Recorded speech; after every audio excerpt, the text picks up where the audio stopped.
During my 70th birthday dinner, my son stood up, raised a glass, and announced that he and his wife were taking ownership of my house, effective immediately. They even passed me a pen to sign the papers. When I refused, my daughter-in-law shoved the cake into my face. I quietly cleaned myself, stepped outside, and made one phone call. An hour later, a man walked into the restaurant, holding a brown envelope. When my son saw his face, he turned the color of spoiled milk. But I'm getting ahead of myself. Let me take you back to where this nightmare really began. Before we continue the story, I'd like to hear from you. Have you ever been humiliated by your own family? How did you feel? How did you deal with the situation? I would really love to hear your own story in the comments. 3 years ago, my son David brought home a woman named Vanessa. She had this practiced smile, the kind that never quite reached her eyes, and a way of touching David's arm that seemed more possessive than affectionate. But David was smitten. At 42, after 2 failed relationships, he'd convinced himself Vanessa was the one.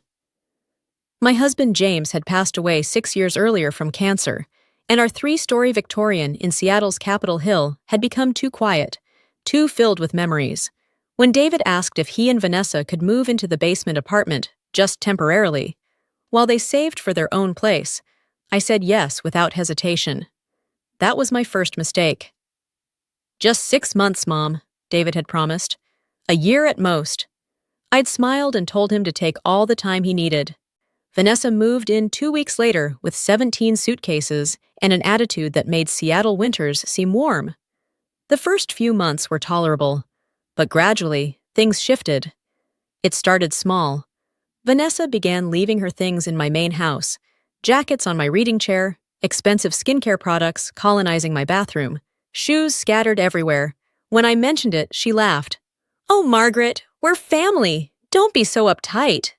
Then came the suggestions. "Margaret, these cabinets are so dated. You should really update." She wrinkled her nose at the oak cabinets James and I had custom-built 20 years ago. "All this antique stuff makes the place feel like a museum. A woman your age doesn't need all this space. You should downsize." Each comment landed like a tiny dagger. 6 months came and went, then a year, then 2. David's promises about moving out became vague. "The housing market is crazy, Mom. We're still saving." Meanwhile, I'd covered their utilities, never asked for rent, regularly bought groceries for all 3 of us. When David's car broke down, I loaned him $8,000. When Vanessa wanted a career advancement course, I paid the $3,500. When they had credit card debt, I wrote a check for $12,000. I kept a record in a small notebook in my desk drawer. The total came to $67,000 over 3 years. I never mentioned the money. David was my son, my only child. My pension from 30 years as a school librarian, combined with Sarah's life insurance and our investments, meant I was comfortable. Helping David felt like the right thing to do. But Vanessa's attitude grew bolder. She started inviting friends over, not to the basement apartment, but to my main living room. I'd come home from book club to find 5 women I'd never met sprawled across my furniture, wine glasses leaving rings on Sarah's antique coffee table. "Oh, Margaret, perfect timing. We need more wine." Like I was the help, not the homeowner. When I tried to set boundaries, David defended her. "Mom, you're being unreasonable. Vanessa lives here too. In the basement apartment, David, not in my personal space." "God, Mom, when did you become so selfish?" The word hit me like a slap. Selfish, after everything I'd given. Last spring, Vanessa announced they were getting married. "We're thinking destination wedding," she said, scrolling through her phone. "Tuscany, maybe Amalfi Coast. How are you planning to?" "Obviously, we'll need financial help. David's mother should contribute." "It's traditional." Her eyes were calculating. "We were thinking $50,000 should cover it. Maybe $60,000 to be safe. You'd want David to have a nice wedding, wouldn't you?" I felt something cold settle in my stomach. "That's quite a bit of money." "You have it. This house is worth at least $2 million. You're sitting on a fortune while your own son has to scrimp and save." I looked at David, waiting for him to correct her, but he just studied his hands. "I'll need to think about it," I said. Vanessa's smile turned sharp. "Don't think too long, Margaret. We have deposits to make." Over the next months, the pressure intensified. Wedding magazines appeared on my counter, always open to expensive venues. Vanessa talked loudly on her phone about wedding costs, clearly intending for me to overhear. David started avoiding me. When we did talk, he seemed exhausted. The light had gone out of his eyes. 2 months ago, I told them I'd contribute $10,000 to a wedding, but not a destination event. A nice ceremony here in Seattle. Vanessa's face contorted with rage. 10,000? Are you kidding me? I'm offering to help, Vanessa. That's 10,000 more than I'm obligated to give. Obligated? You owe us. We've been stuck in this house, caring for you. Caring for me? You've been living rent-free. You're going to nickel and dime your own son? You're so selfish. No wonder you're alone. No wonder, James. Don't. My voice came out cold. Don't you dare speak about my husband. Vanessa's eyes glittered with malice. Maybe if you were less of a bitter old woman, people would actually want to be around you. I walked out, went to my room, and locked the door. The next week, they announced a courthouse wedding instead. Small, simple. Vanessa made sure I knew it was my fault they'd been forced to compromise their dreams. I wasn't invited. I learned they'd gotten married when David changed his Facebook status. That hurt more than I want to admit. But I convinced myself we'd work through it. Families fight. Families heal. Which brings me to last night. My 70th birthday. David had called 3 days earlier, his voice warm for the first time in months. "Mom, I'm sorry we've been fighting. Vanessa feels bad too. We want to take you out for your birthday. A really nice dinner. Our treat, please?" I'd been so relieved, so hopeful, that I'd agreed immediately. He'd chosen Canlis, one of Seattle's finest restaurants, the kind of place where entrees start at $60. I dressed in my best, a navy dress Sarah had always loved, pearls, low heels. When I arrived, David and Vanessa were already seated. Vanessa wore a designer dress I knew cost at least $800. "Happy birthday, Margaret," she cooed. "You look nice." The dinner started pleasantly. We ordered wine, appetizers. David asked about my book club. For a moment, it felt like old times.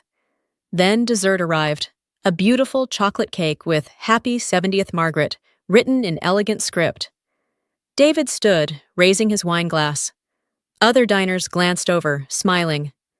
"I'd like to make a toast," David announced, "to my mother Margaret, who is celebrating 7 wonderful decades on this earth." I smiled, tears pricking my eyes. "Mom, you've always taught me about responsibility, about planning for the future. So tonight, Vanessa and I want to help you plan for your future." Vanessa reached into her handbag and pulled out a manila folder. "We've been thinking about your situation," David continued, speaking loudly enough for nearby tables to hear. "That big house is too much for you. The maintenance, the stairs, the isolation." "David," I started, but he kept going. "So we're taking ownership of the house, effective immediately.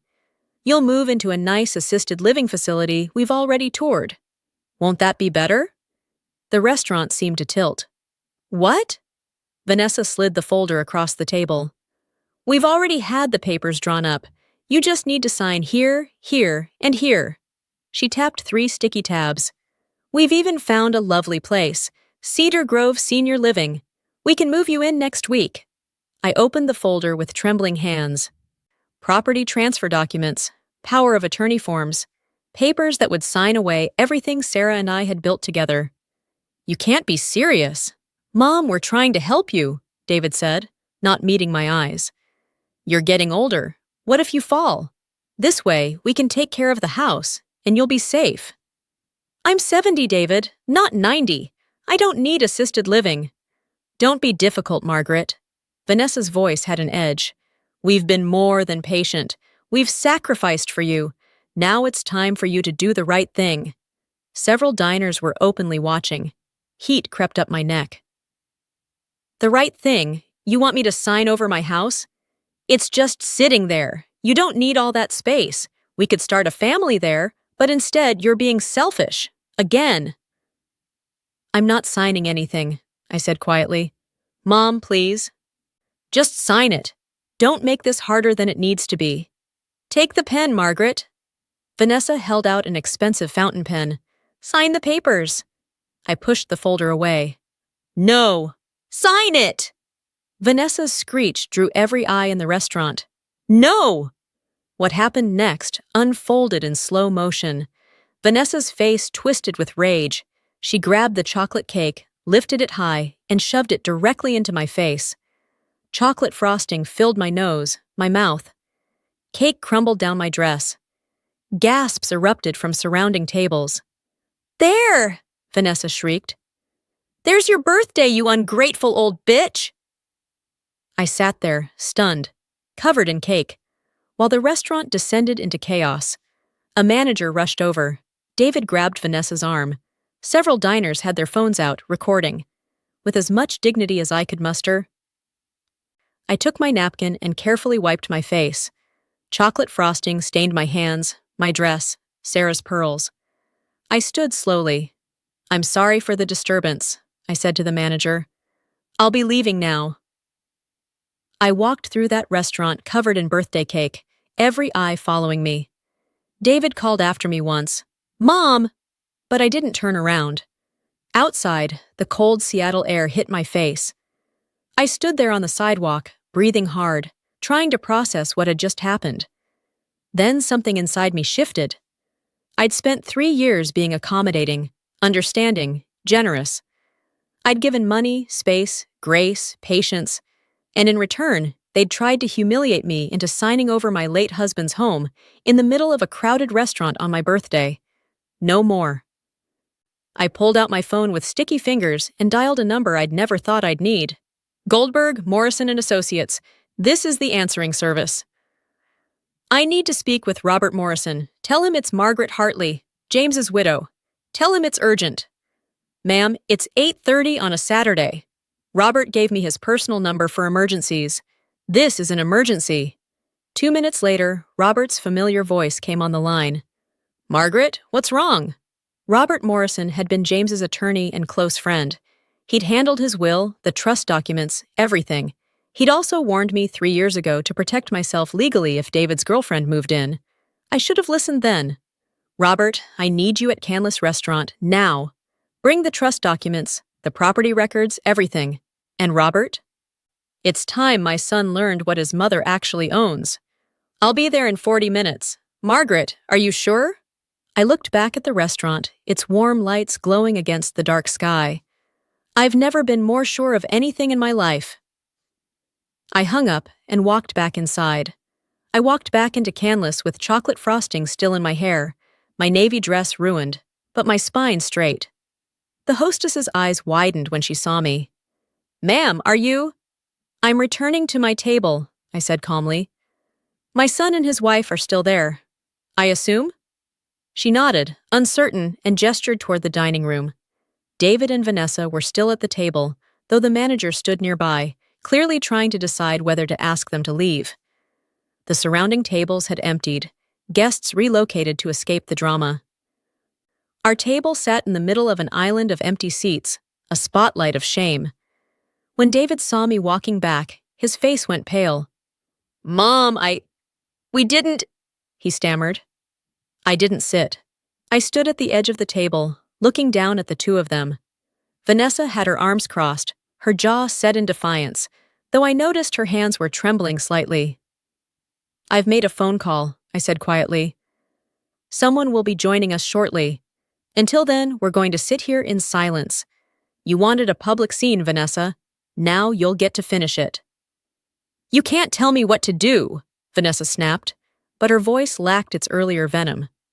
Actually, I can. You see, you've been living in my house for 3 years. My house, and tonight, you assaulted me in front of dozens of witnesses. I gestured around the restaurant. At least 4 people have videos of you shoving a cake in my face, so you're going to sit there quietly, or I'm going to have the manager call the police right now. David's face crumbled. Mom, please. Vanessa didn't mean— Be quiet, David. Something in my tone made him close his mouth. Perhaps he'd finally heard the steel that James had always said ran through me. James used to joke that I was the strong one in our marriage, the one who handled the hard decisions while he handled the charm.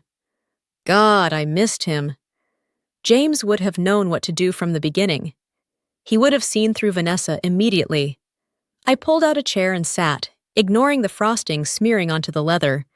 The manager approached cautiously. "Mrs. Hartley, would you like me to?"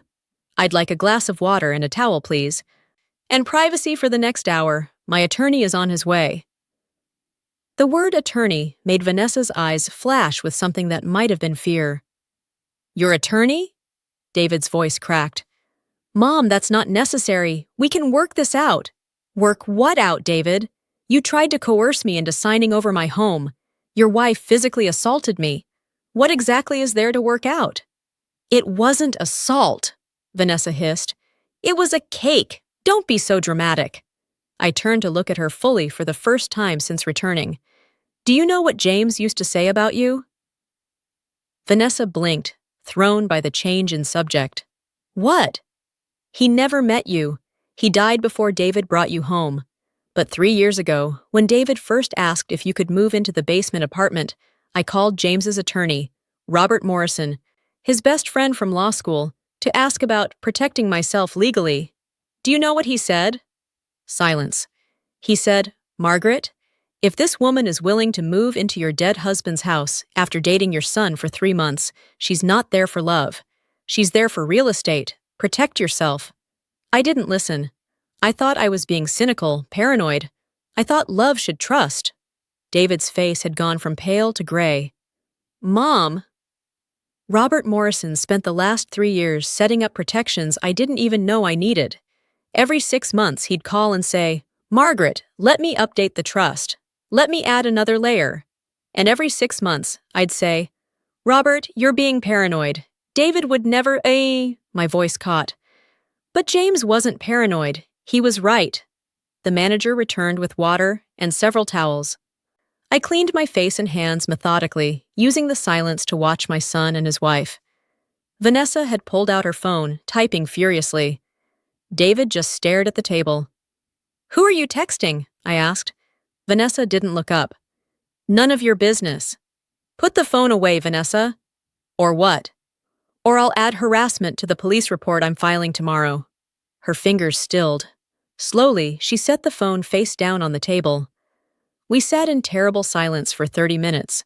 Other diners had returned to the nearby tables, though the Sei kept glancing over. Clearly aware they were witnessing the aftermath of something scandalous, the restaurant hummed with low conversation and the clink of silverware, a normal Saturday night for everyone except us.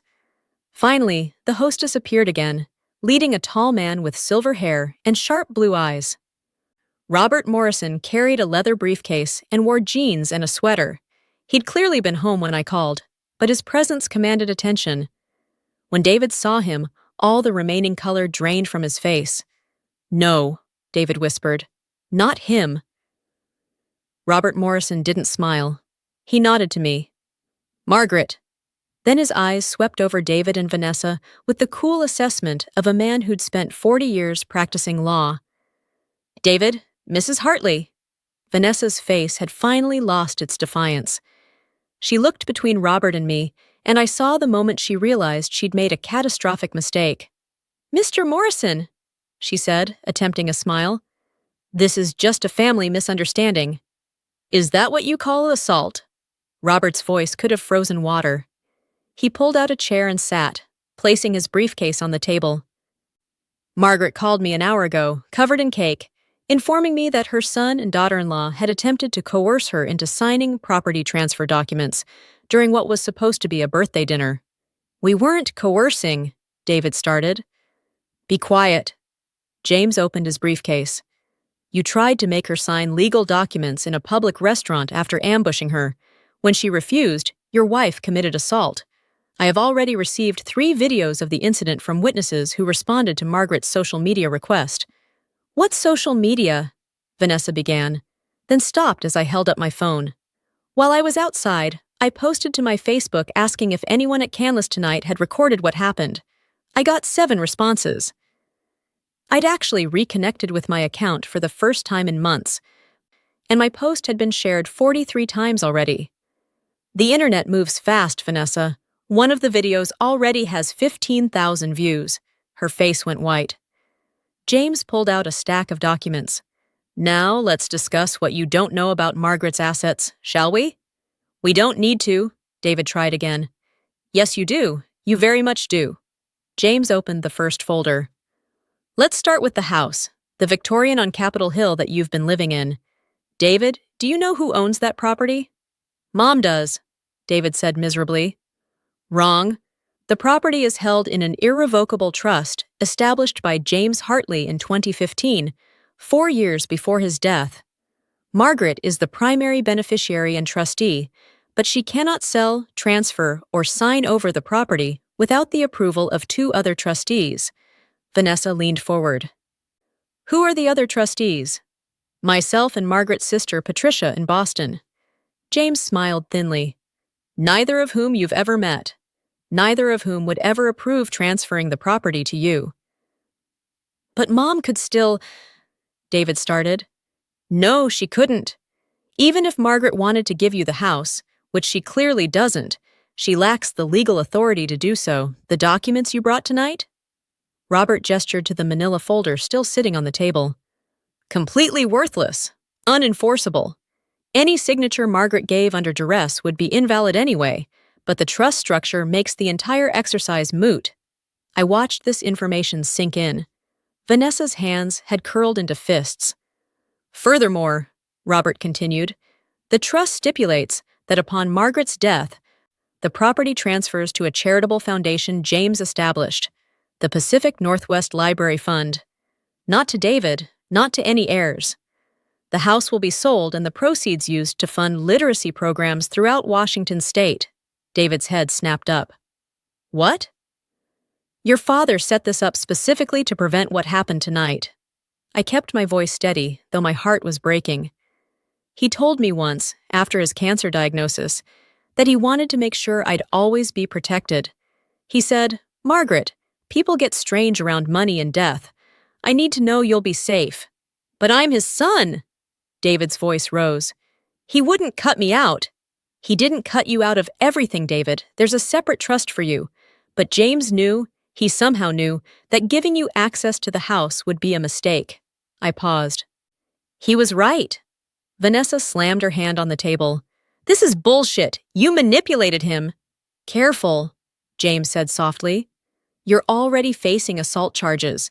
Don't add defamation. You can't charge me with assault over a cake. I absolutely can, and I will. I met her eyes. You humiliated me in public, Vanessa. You tried to steal my home. You've spent 3 years treating me like an ATM and a burden. Did you really think there would be no consequences? David dropped his head into his hands. Mom, I'm so sorry. I didn't want... Vanessa said we needed to secure our future. Your future? I felt a bitter laugh escape.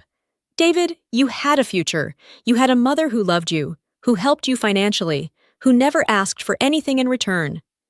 And you threw it away for a woman who saw me as nothing but an obstacle to real estate. That's not fair, Vanessa protested. We've been stuck in that basement for 3 years. You've been living rent-free in an 800-square-foot apartment with luxury finishes for 3 years, James corrected. Do you know what that apartment would rent for on the open market? $2,800 a month. Over 3 years, that's over $100,000 in free housing. Vanessa's mouth opened and closed. Plus the $67,000 in direct financial support, I added quietly. I kept records. David's head shot up. $67,000? Car repairs, credit card debt, Vanessa's course, groceries, utilities, the engagement ring you couldn't quite afford. I recited the numbers I'd memorized. 8,000, 12,000, 3,500, 18,000, 8,000. Should I continue? You kept a ledger? Vanessa's voice dripped with disgust. How petty? No, Vanessa. What's petty is trying to force a 70-year-old woman out of her home. Because you want to play house in $1 million Victorian. Robert's voice had gone cold. What's petty is 3 years of parasitic behavior disguised as family. The silence that followed was deafening. Finally, Robert pulled out another document. Here's what's going to happen. Tomorrow morning, you will both vacate the basement apartment. You have until noon to remove your possessions. Anything left will be considered abandoned. You can't evict us, Vanessa said. Washington has tenant laws. Nay, you're not tenants. You have no lease, you pay no rent, and you've been there as guests. Margaret has every right to revoke that invitation, especially after tonight. Robert slid the paper across the table. This is a formal notice to vacate. Refuse, and I'll have the police remove you for trespassing. David looked up at me, his eyes red. Mom, please. We have nowhere to go. You should have thought of that before you tried to take my home. We'll pay you back, he said desperately.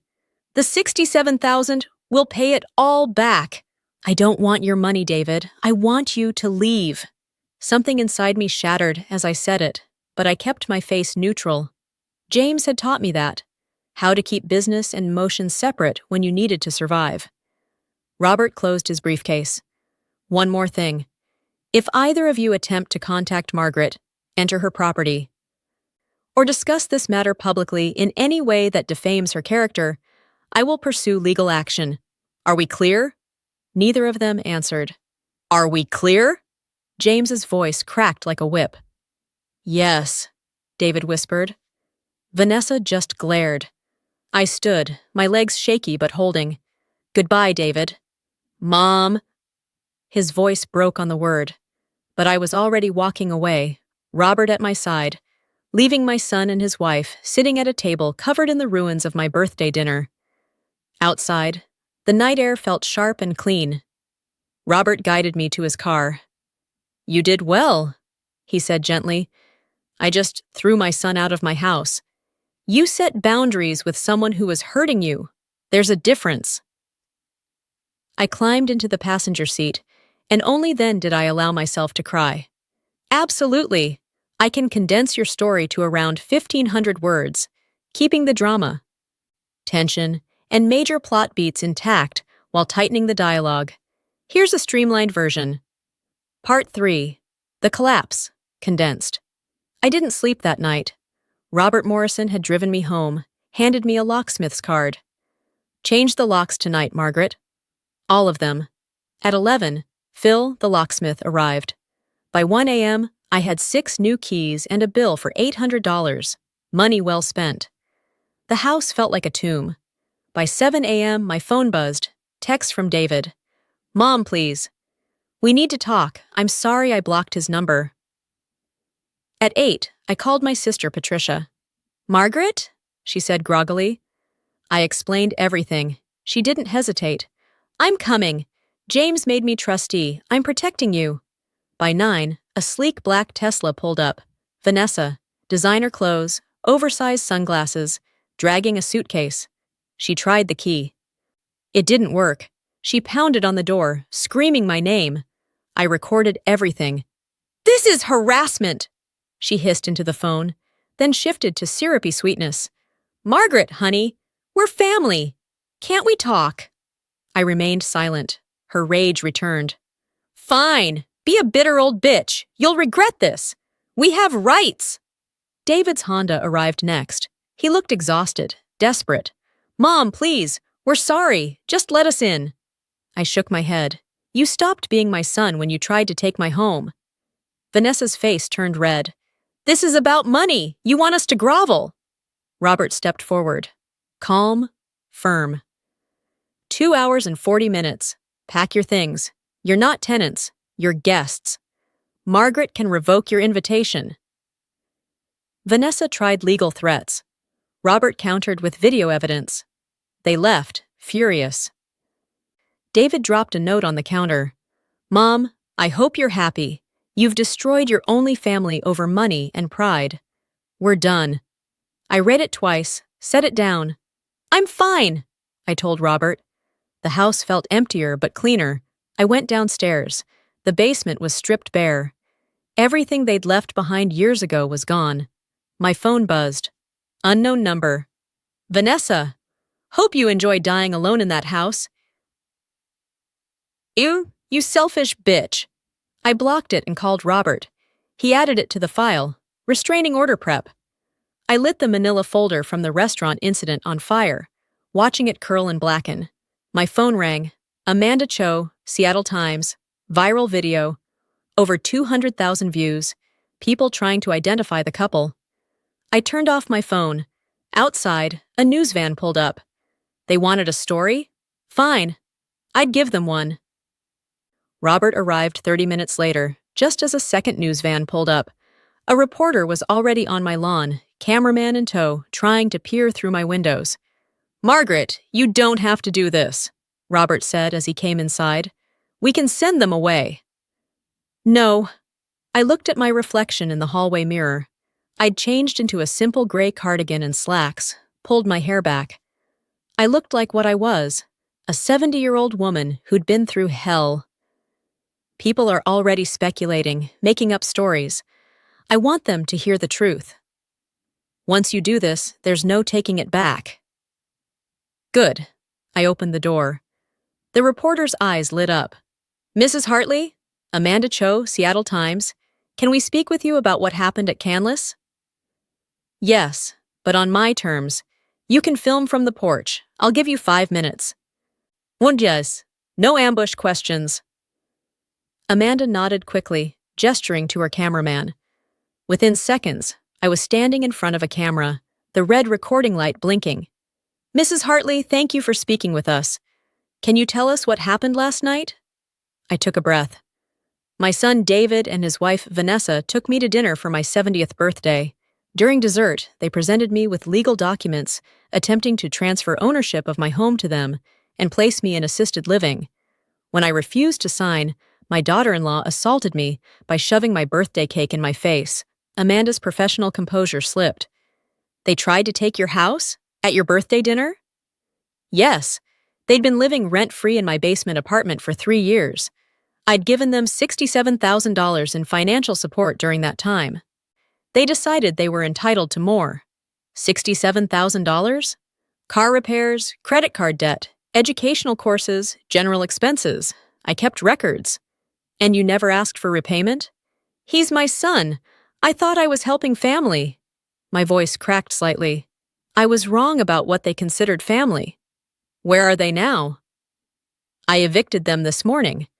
They're no longer welcome in my home." Amanda glanced at her cameraman, then back at me. "Mrs. Hartley, social media is trying to identify your son and daughter-in-law. Do you have anything you'd like to say about that?" I paused. This was the moment. I could ask people to leave them alone, take the high road, be the bigger person. But why should I? My son is 42 years old. His name is David Hartley. His wife is Vanessa Hartley. They're both adults who made calculated decisions. They tried to exploit an elderly woman, their own family, for financial gain. The public can draw their own conclusions.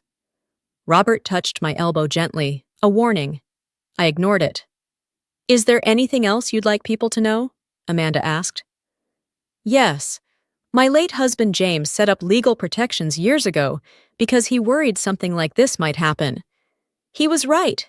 If you're elderly, if you have assets, protect yourself legally. Don't assume family will do the right thing, and don't be afraid to set boundaries, no matter how much it hurts." "Thank you, Mrs. Hartley." The camera light went off. Amanda handed me her card. "If you need anything, please call. And Mrs. Hartley, I'm sorry this happened to you." I nodded and went back inside. Robert closed the door behind us. "Margaret, you just named them publicly. You understand what that means?" "I understand perfectly. The internet is not forgiving. They're going to be crucified. They tried to steal my home and throw me in assisted living. They humiliated me in public. Let them face consequences." My phone, back on now, was exploding with notifications. The interview was already being shared. Someone had created a hashtag, #JusticeForMargaret. Patricia arrived at 7 p.m., sweeping into my house like a protective storm. She was 5 years younger than me, taller, sharper, everything I wasn't. She dropped her bag and hugged me fiercely. I'm here. You're not alone. We ordered takeout and sat in my living room while she read through everything: Robert's documents, the eviction notice, David's cruel note, the text from Vanessa. Her face grew progressively darker. That little bastard, she muttered. James would have killed him. James would have seen through Vanessa from day one.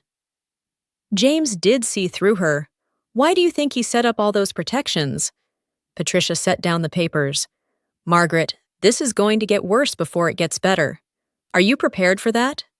What do you mean? She pulled up her phone. David and Vanessa's social media accounts are being flooded. Their employers have been identified. Someone found their wedding registry.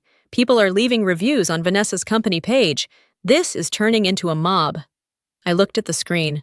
Hundreds of comments, most of them vicious. Hope they enjoy being homeless. Karma is beautiful. These people are parasites. Someone should tell their employers what kind of people they are. My stomach twisted. I just wanted them to face consequences. They are. The question is, how much is enough? Over the next 3 days, it escalated beyond anything I'd imagined. David and Vanessa's photos were everywhere. Screenshots from social media, their LinkedIn profiles, even their wedding announcement. Someone created a YouTube video breaking down the entire story that got 4 million views. TikTok was full of reaction videos. Reddit threads dissected every detail. David's employer, the accounting firm, issued a statement that they were reviewing the matter. Vanessa was placed on administrative leave from her marketing job. Their friends abandoned them. Family members I hadn't spoken to in years called to express support for me and disgust for David. Someone found their apartment listing. They'd moved into a cheap studio in Renton, a far cry from my Victorian in Capitol Hill. Photos of the building appeared online, and people started leaving one-star reviews of the complex, mentioning David and Vanessa by name. This has to stop, Patricia said on day 4, watching yet another news segment about the birthday cake scandal. Margaret, they're being destroyed. They tried to destroy me first. You're better than this. Was I? I wasn't sure anymore. On day 5, my doorbell rang. I looked through the peephole and froze. David stood there, alone. He looked terrible, unshaven, hollow-eyed, his clothes wrinkled. He wasn't holding anything, wasn't trying to force his way in. He just stood there, waiting. I opened the door but kept the screen locked between us. Mom! His voice was hoarse. Please, I need to talk to you. Where's Vanessa? Gone. She left yesterday. Flew back to her parents in Arizona, he laughed bitterly. Turns out when things get hard, she runs. Turns out everything you saw in her was right. Why are you here, David? I lost my job. They fired me this morning. Said I was creating a hostile work environment just by being there. Vanessa lost hers too. We can't go anywhere without people recognizing us, filming us, harassing us. Tears streamed down his face. Mom, I know I don't deserve your help. I know what we did was unforgivable, but I'm begging you, please ask people to stop. Please! I looked at my son, this man I'd raised, who I'd loved unconditionally, who'd betrayed me so completely. You tried to take my home. I know. You tried to put me in assisted living. I know. Your wife assaulted me at my birthday dinner. I know! He pressed his forehead against the screen door. Mom, I know. I was weak and stupid, and I let Vanessa manipulate me into thinking we deserved something we didn't. I was wrong. I'm so sorry. Sorry doesn't fix this. I know it doesn't. But I'm your son. I'm still your son. He looked up, his eyes red and desperate. Please. I've lost everything. My job, my wife, my home, my reputation. I can't lose you too. Something inside me cracked, but I couldn't tell if it was breaking or healing. The trust stands, I said quietly. The house will never be yours. Those protections don't change. I don't want the house. I just want my mother back. That will take time, David. A lot of time. And therapy. And you actually proving, that you've changed. I'll do anything. Start by taking responsibility publicly. Post an apology. Tell people you were wrong. Ask them to leave Vanessa alone, even though she doesn't deserve it. Show me you can be a man James would have been proud of. He nodded, wiping his face. Okay, I will. And David, if you ever try something like this again, there will be no third chance. Are we clear? Crystal clear. He left, and I closed the door. Patricia appeared from the kitchen.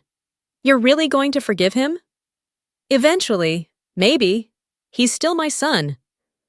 James would be proud of how you handled this, all of it. I looked around my beautiful, quiet house, the home James and I built, that I'd fought to keep, that would someday fund literacy programs across Washington. I'd won. But the victory felt hollow, complicated, stained with regret and relief in equal measure. I'd protected myself. I'd set boundaries. I'd fought back when someone tried to take advantage of me. But I'd also unleashed the internet on my own son, watched his life implode, let strangers tear him apart. The question haunts me late at night when the house is too quiet. Am I the asshole? Did I go too far?